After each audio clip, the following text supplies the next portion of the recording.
Well, obviously, headed into the postseason. Excited about it. Excited about, as we put a bow on the regular season, just so many amazing accomplishments in year two. Most wins we've had, since 2013, 14, I believe. To be the last team standing, undefeated. 33% up in attendance is amazing. Recruiting's going great. So, year two has been awesome. It's been a great step in the right direction to rebuilding this great program. So proud of the three guys that were honored. All three of them we recruited, brought into with the kind of goal of you guys got to be key parts to it. And all three have come to fruition, which is great. Jalen, obviously, when healthy, is one of the best guards in the country. Mash is just relentless worker, scorer, competes his butt off. And then Morris, maybe one of the more underrated bigs out there. So it was great for all three to be recognized. It's been an awesome, as I said, regular season, and now we move forward to the next part of it. It's a captivating part of sports, especially in college basketball this time of year. And conference tournaments are so much fun. So we're excited to head there tomorrow and go see if we can play a Wyoming team that obviously beat us last time. So and is playing well, beat Nevada, and a tough team. So it'll be a fun opportunity to get back out to Vegas and see if we can go on a little run. I know the coaches poll comes out tomorrow, and polls are what they are. They're just individual awards. But curious, how your players received those honors today. Was MASH upset? I haven't talked to any of them, so I don't know. There's nothing for any of them to be upset or slighted about. But who knows? I mean, you never know with those guys. They should be proud of it. I think the biggest thing that I try to get them to understand is maybe not the current status of where you're at, but are you on the right trajectory? And certainly House and MASH both had better years this year than last year.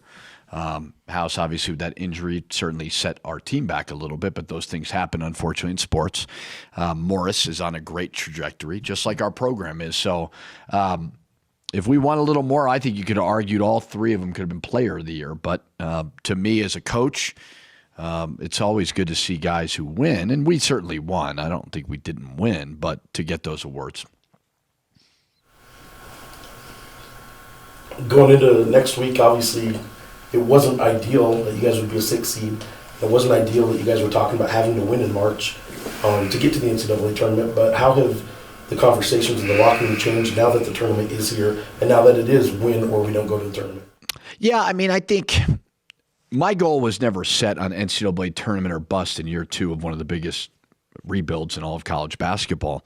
Now, the goalpost kind of moved a little bit, to our guys' credit, for winning at St. Mary's and winning at San Diego State, being undefeated in the non-conference, starting 5-2 or whatever it was in conference. So our guys did that. But you have to take a step back, and like I said, and you got to evaluate the whole thing. I mean, 21 wins is great. Anytime you can hit that 20-win mark, it's hard. So what I told them was, after Colorado State, is, I know you don't want to hear it, but it's been a terrific year.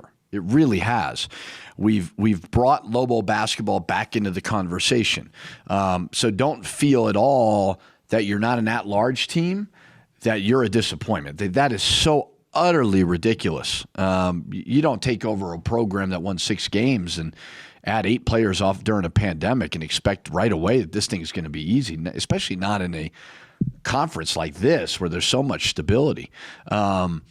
So be proud of that, but now be excited about the new season and beyond. And, we're certainly, if we don't make the NCAA tournament, we're in the hunt for an NIT berth as well. And I know people shame people who talk about the NIT. I don't see it that way. So we're going to Vegas with great enthusiasm, but also a great level of respect for everybody that we play. When you reference the shame of the NIT, are you talking about like you're hearing it locally or just at a national level there? Oh, I don't speak to anybody locally. I just keep my head down and ignore everybody. But no, it's not. It's not here. No, it's in our game for whatever reason. And I don't understand it as an NIT champion like myself, you know. But no, I look at football and they get 60% of the teams in bowl games. We get 19% go to the NCAA tournament. And I know it's awesome. I mean, I've been lucky enough as a head coach to be in it twice. I've been several times as an assistant coach. But I see no shame in it. Do I want to do it all the time? No, but, you know, you got to build it. And so it's not a local thing. It is a national kind of conversation about our sport where it's all about the NCAA tournament and the other 81% is a bunch of failures. And that's just, nobody forced me to be a coach, so I'm not complaining at all. It's just the nature of the business. But with the way the fans have turned out this year, I would think the fans would be very excited about that if it did happen. Yeah, I don't know. I mean, it's so early in the process. I would hope they're really excited about all that we have done because we didn't inherit a great situation, especially in the middle of a pandemic where you can't go recruiting. And I think we hit on, 2 all-conference guards off of Zooms. And I think you saw the enthusiasm in our crowds. I mean, up 33% in attendance, averaging over 14,000 in conference. So clearly our fans, I think, are very, very excited. You know, and I think more than anything, my hope is that they turn out in Vegas and see if we can go win a championship. Coach, you guys have Wyoming on Wednesday. How do you get your team ready to approach the conference tournament? Do you kind of get them, do you just throw out everyone's records and it's just kind of 0-0 once you step onto the court? Well, I mean, last time we played them, they beat us. So if we don't respect them, there's something wrong with our guys, which I think they do respect them. They have 6 players back from a team that played in the NCAA tournament last year. 6 guys who all played. They have Hunter Maldonado, who is a 6-year senior. Hunter Thompson, I believe, is a 6-year senior as well. Hunter Maldonado is one of the best players in the country. So, like, they can beat anybody. That's the beauty of our league. I mean, 1 through 11. It's just remarkable how much just stability top to bottom there is. So it should be a fun tournament. So for us, it's we got home Saturday. We took Saturday off. We turned the page. You know, we didn't watch a lot of Colorado State. We just turned the page towards Wyoming. Coach, defensively, you talked about the defense a lot after the CSU game. Where's the focus? Where are some areas you guys have to absolutely improve to advance? Well, yeah, I mean, we got to be better there, and we've been pretty good in the first half defensively. We're wearing down. We don't have a lot of depth right now. You know, it's just the reality of it with Quentin out, Braden out, E-Man out, Sebastian, who knows when. You know, I'm hopeful he'll come back for the conference tournament. So we don't have depth right now. So I think a little bit of size, a little bit of lack of depth, and a little bit of just we got to be a little bit better too. So I think all those factors can be related to it. But as I said before, our offense is plenty good enough to compete with anybody. It's a top 20 offense by Ken Pom in the country. That's amazing. But our defense certainly has not been great. So Wyoming puts you in a lot of binds, and you know, you got to be engaged and guard and rebound and play. Do you approach scouting these teams any differently when it's a tournament setup as opposed to regular season? Not really, because obvious reasons you've played them. So, you know, you kind of have your scout coach, and, you know, it's always great when you can see if you played them. You know, Utah State we played once, but Wyoming we played twice, and you're able to see what they're trying to do versus us. We're trying to do versus them. So, no, not really. You know, just watch a bunch of film, see if we can put together a game plan, maybe make an adjustment or two that might be a little bit different. But no, other than that, not really. They're a team without much depth as well. So do you try and use their lack of depth against them? Or because you guys don't have much, is it kind of... That's the conundrum is, you know, do you do what San Diego State did and pressure them and press them? But they're turning in 10, 11 guys. So it's just hard, you know. So we're both both teams, they obviously had all types of injuries. Where we're a little bit different. I think we're in a rebuild, and obviously we've had some injuries as well. So we kind of have to keep all options open, but also with an understanding of we don't have a lot of depth either. Do you look at the path beyond Wyoming at all?